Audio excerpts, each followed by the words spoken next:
नव्हता. एके दिवशी मी माझ्या महाविद्यालयात गेलो, त्यावेळी माझा एक मित्र मला भेटला. म्हटला, तुला कळलं का? म्हटलं, काय? म्हटलं, कॉलेजमध्ये आज माझा सत्कार आहे. मला काही कळेना. माझ्या बरोबर एका बाकावर बसलेला पक्या अचानक सत्काराच्या पात्रतेचा कस काय झाला. मी त्याला विचारलं, तुझा सत्कार काय? तो म्हटला, मी शास्त्रज्ञ झालो म्हणून माझा सत्कार आहे. मला काही कळेना. माझ्या बरोबर SY मध्ये शिकणारा पक्या अचानक शास्त्रज्ञ कसा काय झाला. मी त्याला पुन्हा विचारलं, तू कुठला शोध लावलास म्हणून शास्त्रज्ञ झाला? तसा तो म्हटला, मी शास्त्रज्ञ आहे हा शोध मी लावला. पण आता महाविद्यालयात सत्काराची तयारी चालू होती, त्यामुळे विश्वास ठेवणं भाग होतं. त्याला मी खोदून विचारलं, बाबा तू कुठला शोध लावलास, तू शास्त्रज्ञ कसा झाला? त्यावर तुम्हाला म्हणाला, माझं नाव काय? म्हटलं, पक्या. पक्याचं उलट काय? म्हटलं, कॅप. कॅप इंग्रजी शब्द आहे, त्याला मराठीत काय म्हणतात? म्हटलं, टोपी. टोपीचं उलट काय? म्हटलं, पिटो. पिटो हिंदी शब्द आहे, त्याला मराठीत काय म्हणतात? म्हटलं, मारा. माराचं उलट काय? म्हटलं, रामा. रामा म्हणजे श्रीराम. ते कोण? म्हटलं, देव. देवचं उलट काय? म्हटलं, वदे. वदे संस्कृत शब्द आहे, त्याला मराठीत काय म्हणतात? म्हटलं, बोले. आणि बोलेचं उलट काय? म्हटलं, लेबो. तर लेबो हे शास्त्रज्ञाचं नाव आहे आणि ते माझ्या नावापासून सुरू झालंय, म्हणून मी शास्त्रज्ञ आहे.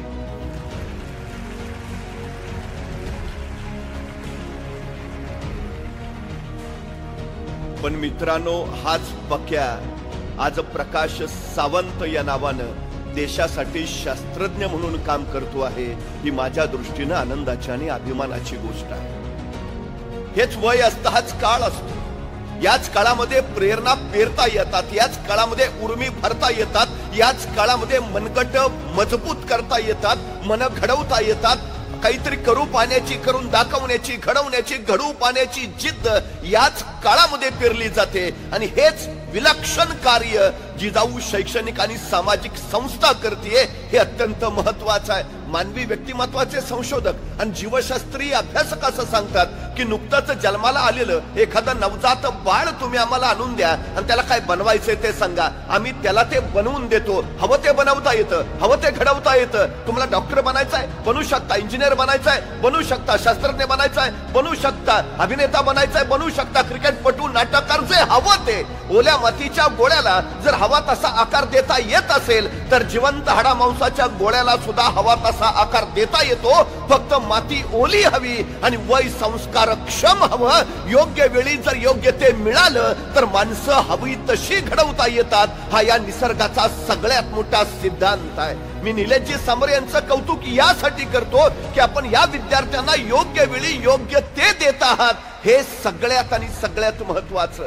खरं तर वर्तमानपत्रामध्ये एक जाहिरात आली होती. ही जाहिरात फोटोग्राफरांसाठी होती आणि त्या जाहिरातीमध्ये असं लिहिलं होतं की अत्यंत निरागस, अत्यंत निर्मळ, ज्याच्या चेहऱ्यावर कुठल्याही वाईट भावनांचा लवलेश नाही, अशा एखाद्या निरागस चेहऱ्याचा फोटो काढून स्पर्धेला पाठवून द्या.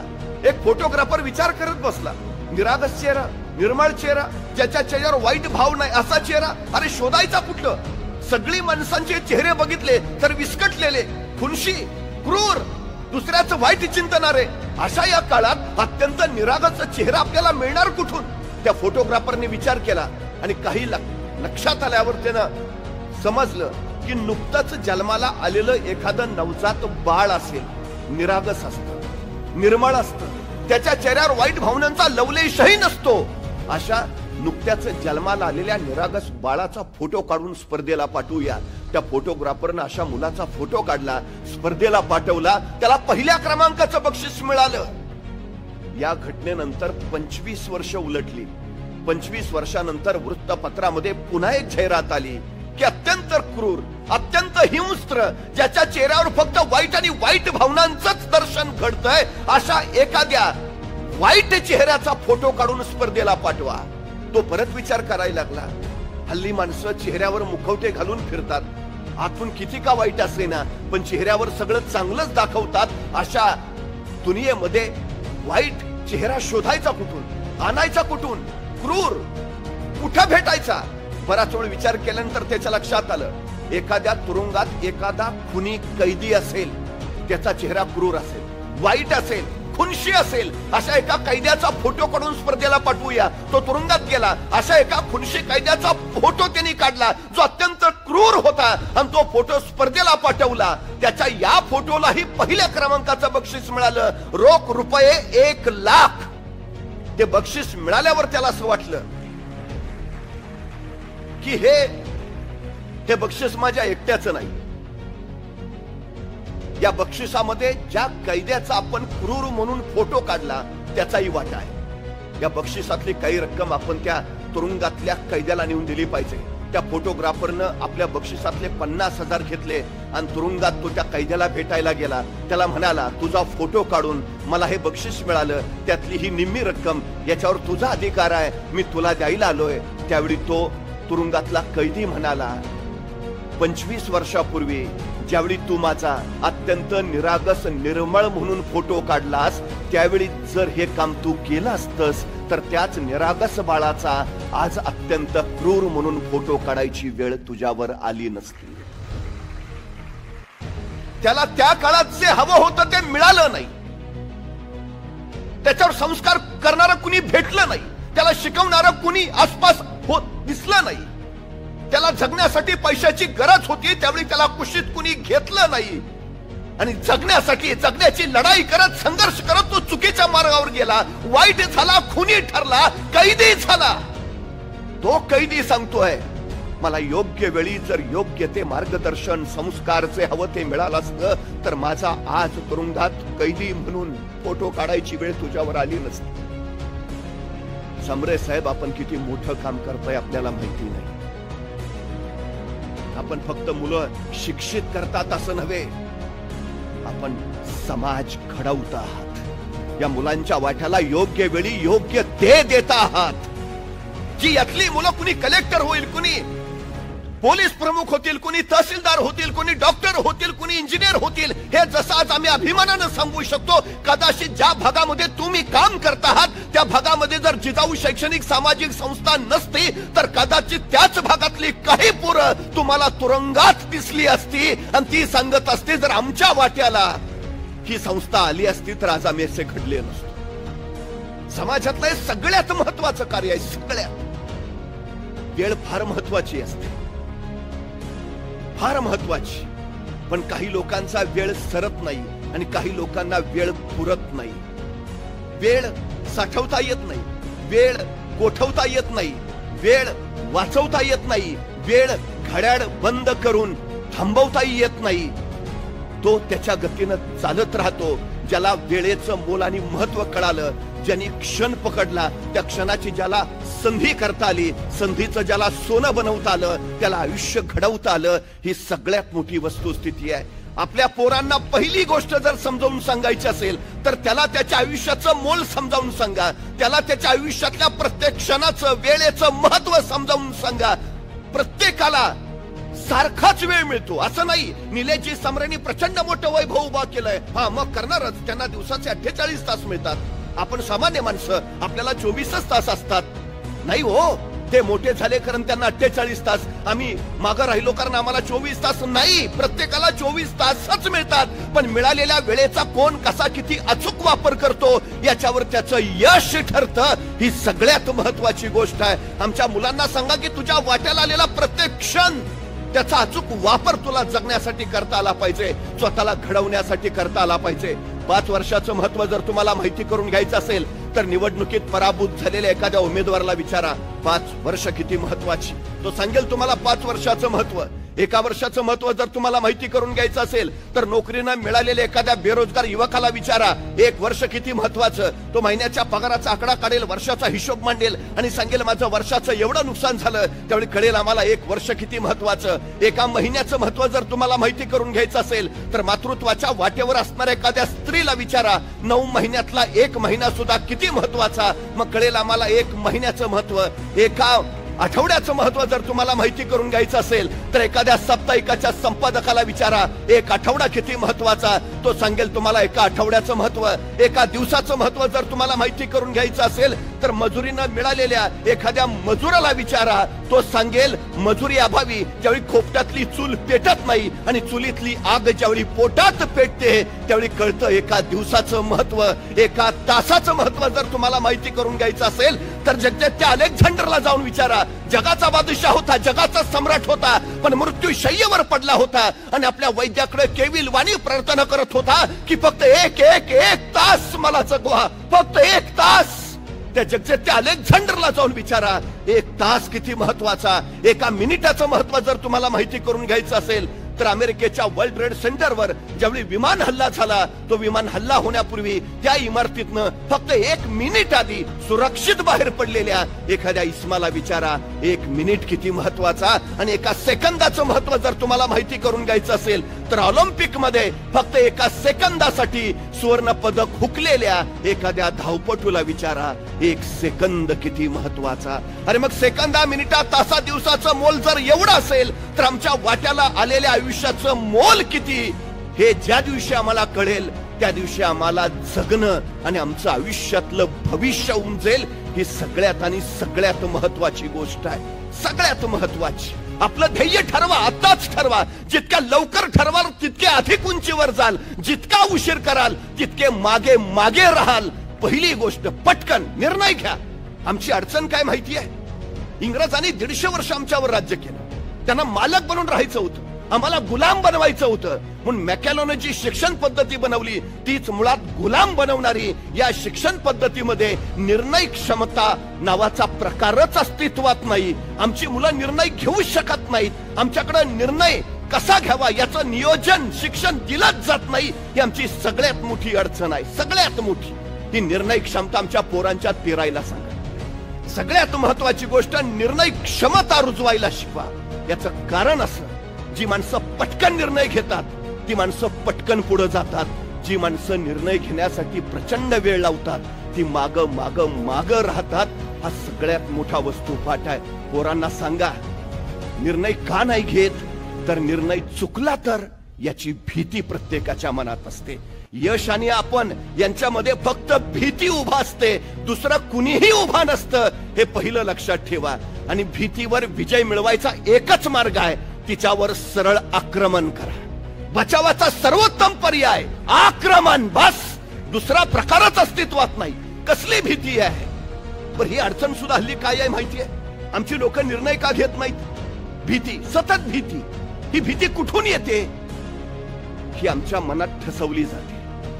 अजूनही मराठी माणसाला व्यापार जमत नाही, मराठी माणूस उद्योग करू शकत नाही, मराठी माणूस एकत्र येत नाही. या संकल्पनाने जन्म घेतला कुठून? भीतीतून. कुठून आली ही भीती? ही निर्माण केली गेली जाणीवपूर्वक. आमच्या पोरांचं तसंच आहे. मला जमेल का, करेन का, होईल का? त्याला स्वतःवर विश्वास नाही का? कारण त्याच्या क्षमतांची त्याला ओळख नाही का? कारण त्याला काय करायचं हेच कळत नाही का? कारण त्याला स्वतःचा निर्णयच घेता येत नाही. त्याच्यातली सगळ्यात मोठी अडचण आहे. सगळ्यात. त्याला सांगा, तू निर्णय घे. चुकला काय होईल? अनुभव येईल आणि बरोबर आला यश येईल. नुकसान कुठं काय आहे? सगळ्यात महत्वाची गोष्ट, यशस्वी कोण होतं? जे योग्य निर्णय घेतात ते नव्हे, तर घेतलेला निर्णय योग्यच होता हे जे सिद्ध करतात ते. होऊ दे काय व्हायचंय ते, भीतीवर सरळ आक्रमण करा. आणि आम्ही लक्षात घेतली पाहिजे कशी घडतात हो मुलं. आमच्या घरात एखादं लहान रांगणारं मूल असतं. आई स्वयंपाक करत असते, आईचं लक्ष नाही ते पाहतं आणि ते रांगणारं पोर अंधाराच्या दिशेनं झेपावतं. अचानक आईचं लक्ष जातं आणि आई तिथूनच ओरडते, ए नको जाऊ, अंधारात भाऊ असतो, नाही जायचं. ते पोर तिथंच थबकतं. आई परत स्वयंपाकाला लागते. आईचं लक्ष नाही बघून ते पोर परत अंधाराकडे झेपावतं. त्याला कुतूहल आहे, उजेडात काय आहे त्याला कळतंय, अंधारात काय आहे त्याचं कुतूहल आहे, ते झेपावतं. धाडस जन्मजात त्याच्यात आहेच. तुम्ही कधी बघा, मोठा माणूस ज्वाळा कधीच हातात धरणार नाही, पण लहान मुलं कुठलाही विचार न करता जाळ हातात धरतात. कारण धाडस नैसर्गिक आहेच त्याच्यात. आईचं ऐकून ते परत थबकतं, पण परत आई स्वयंपाकाला लागते आणि आईचं लक्ष नाही बघून ते रांगणारं पोर परत अंधाराकडे झेपावतं. मग मात्र आई पाहते, संतापते, उठते, त्या पोराला उचलते आणि लांब नेऊन ठेवते. सांगते, सांगितलं ना नाही जायचं, अंधारात भाऊ असतो, नाही जायचं. त्या मुलाच्या अर्धजागृत मनावर कायमचा संस्कार होतो, अंधारात भाऊ असतो. पट्ट्या पुढं 2 पोरांचा बाप झाला तरी अंधारात जात नाही. मला सांगा, एवढ्या संख्येनं तुम्ही बसलाय, कधी कुणी भाऊ बघितलाय का? मग नसलेला भाऊ का डोक्यात घेताय? जो अस्तित्वातच नाही, जी भीती, जो प्रकारच नाही, ते कशाला डोक्यात रुजवता? गणित नाही अवघड आहे रे, कुणी सांगितलं तुला? करून तर बघ, आक्रमण कर त्याच्यावर. गणित शरण आल्याशिवाय राहणार नाही, हे सांगा त्याला. अडचणीचं काय आहे? अशक्य हा शब्द फक्त मूर्खांच्या शब्दकोशात असतो, शहाण्यांच्या नव्हे. हे पहिलं लक्षात घ्या. जमत नाही, जमणार नाही, होणार नाही, ही कारणं देणं ही यशस्वी माणसाची कामच नव्हेत. जी कारणं देतात ती यशस्वी होत नाहीत, आणि जे यशस्वी होतात ती सबबी कधी सांगत नाहीत. ही पहिली गोष्ट लक्षात घ्या, सगळ्यात महत्वाची. स्वामी विवेकानंद एका मंदिराच्या पायऱ्यावरनं मंदिराकडे जात होते. अचानक समोरून त्यांच्याकडे माकडं धावत यायला लागली, अंगावर यायला लागली. तशी स्वामीजी भ्याले, वळाले आणि सरळ पळायला लागले. तोपर्यंत एक साधू कडाडला, ए थांब, वळतोस कुठं? सामोरं जा, त्यांना सामोरे जा. विवेकानंदांनी साधूंचं ऐकलं आणि ते सरळ वळले आणि माकडांच्या दिशेनं दमदार पावलं टाकत निघाले. स्वामीजी आपल्याकडे येत आहे ते बघितलं आणि ती माकडं सरळ पळून गेली. स्वामी विवेकानंद सांगतात, संकटांना घाबरून जर तुम्ही पळून गेलात तर संकट तुमच्या माग येत राहतील, पण संकटांना तुम्ही दमदारपणे सामोरं गेलात तर संकट तुमच्यापासून पळून जातील. ज्या गोष्टीची भीती वाटते ना, त्या गोष्टीवर सरळ आक्रमण करा. सगळ्यात महत्वाची गोष्ट सरळ, कारण भीती गेल्याशिवाय तुम्ही विजय मिळवू शकत नाही. ही पहिली महत्वाची गोष्ट आहे, सगळ्यात महत्वाची. मासाहेब जिजाऊनी शिवरायांवर कसा संस्कार केला? 40,000 फौजांशी अफजल खान चालून आला. तो अफजल खान ज्यांनी शहाजी राजांना कैद केलं, तो अफजल खान ज्यांनी मासाहेब जिजाऊंचे थोरले पुत्र संभाजी राजांना कनकगिरीच्या वेड्यात ठार मारलं, तोच अफजल खान आता भोसले कुलवंशामध्ये एकुलत्या एक राहिलेल्या शिवरायांवर चालून आला. काय अवस्था असेल काहीच, एकुलता एक पोर, आणि त्यालाही मारायला हा अफजल खान येतोय. काय म्हटल्या मासाहेब त्यावेळी महाराजांना, राजे एवढी वेळ दुसऱ्या कुणाला पाठवलं तर नाही का जमायचं? नाही, एकुलते एक तुम्ही, तुमचंच काही बरं वाईट झालं तर म्हातारपणे आम्ही कुणाच्या तोंडाकडे बघावं? काय म्हटल्या महाराज मासाहेब, जाऊ नको नको, दुसरं काय काय? ज्यावेळी राजे आशीर्वाद घ्यायला आले त्यावेळी मासाहेब म्हणाल्या, राजे त्या खानाचा हिसाब चुकता करा, आम्हाला खान हवाय राजे, जिवंत वा मेलेला. पण त्याच वेळी आशीर्वाद घेताना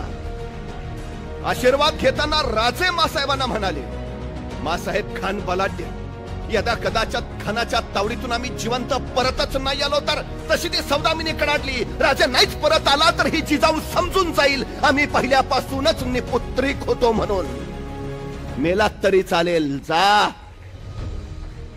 हा संस्कार आहे. घाबरू नकोस, भीती बाजूला काढ, जा. मेलास तरी चालेल. त्यातून शिवराय घडलेत, त्यातून. पण तरी हे सांगितल्यावर मासाहेब काय म्हणतायत माहिती आहे? आणि ध्यानी घ्या राजे, विजय तुमचाच आहे. आम्ही तुमची इथंच स्वागताला वाट पाहतो आहोत. काय विश्वास आहे, काय विश्वास? आमच्या पोरांच्या मध्ये हा आत्मविश्वास भरा ना. आत्मविश्वास कधी निर्माण होतो माहितीये? स्वतःच्या क्षमतांची जाणीव झाल्यावर. क्षमता प्रत्येकाच्या अंगी असते, फक्त क्षमतेचं पात्रतेत रूपांतर करता आलं की मग योग्यता कमावता येते.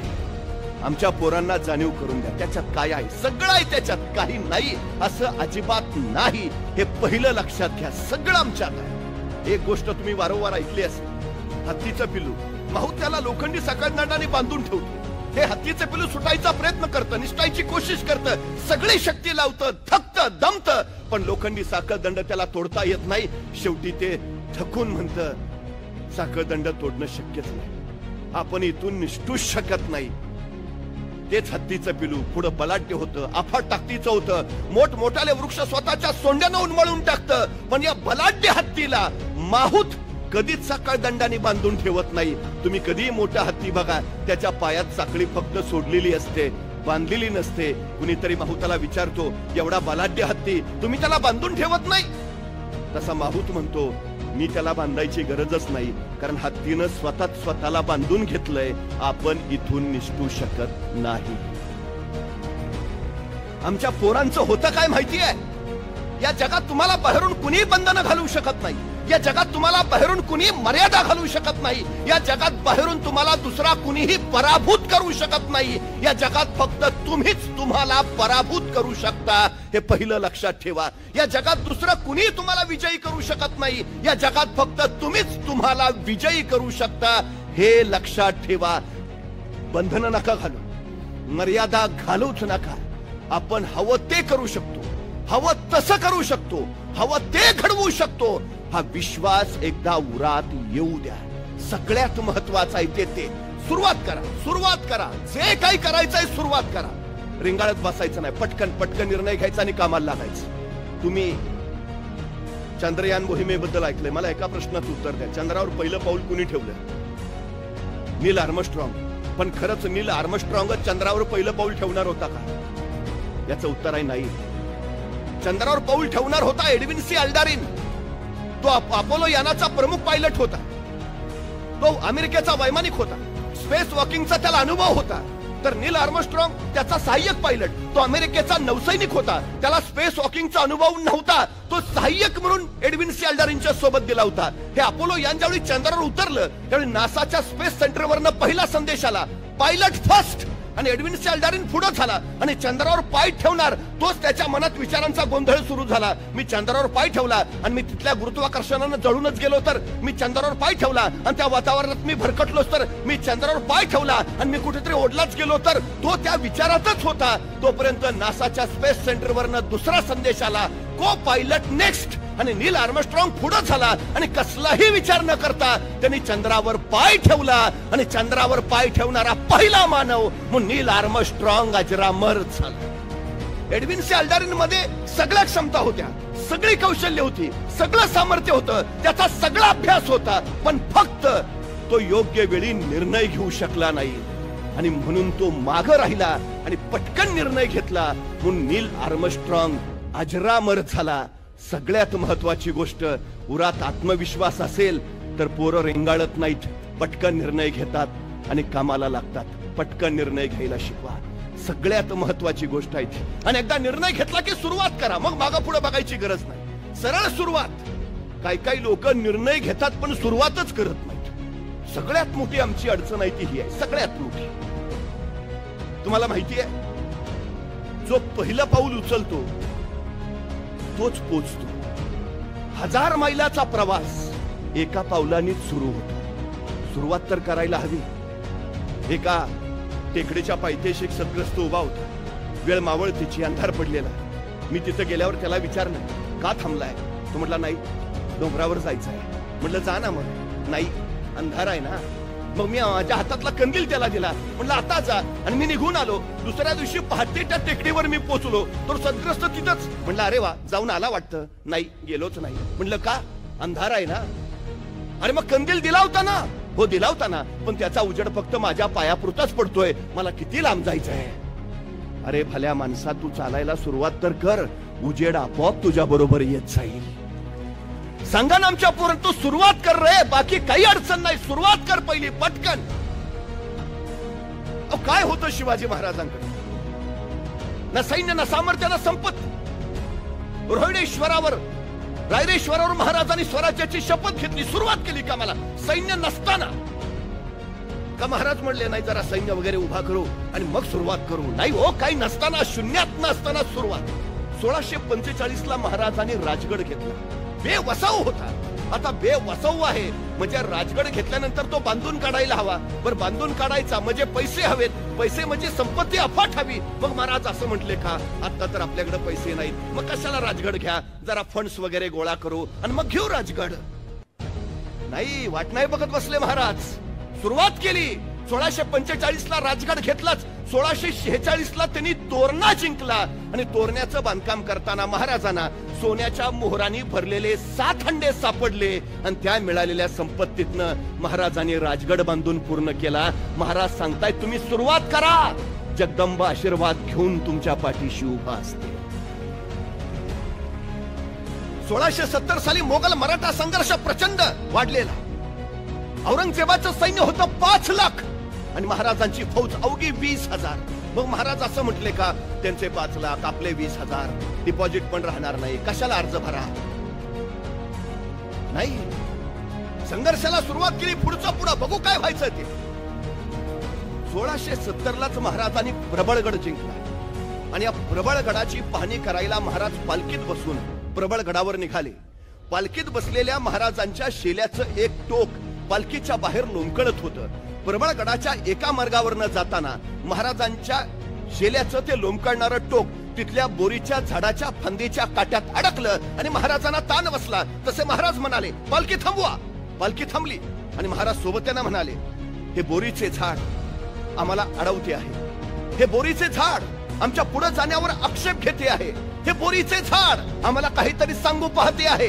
इथे काहीतरी आहे. आहे खना खना. माणसं खणायला लागली. 5-6 फूट गेली. दगडी भिंत लागली. आहे उकरा उकरा उकरली. 27 घागरी आणि 4 कढया एवढं सोनं महाराजांना तिथं सापडलं. आणि या संपत्तीतनं महाराजांनी मोगलांच्या विरोधातला संघर्ष अधिक गतिमान केला, जिंकला. तुम्ही सुरुवात करा, सगळी सृष्टी तुमच्या पाठीशी उभा राहते. पण माणसं कारण सांगतात, माणसं सबबी देतात. आमची परिस्थिती नव्हती हो, तू गप. मला भयान राग येतो असल्या माणसांचा.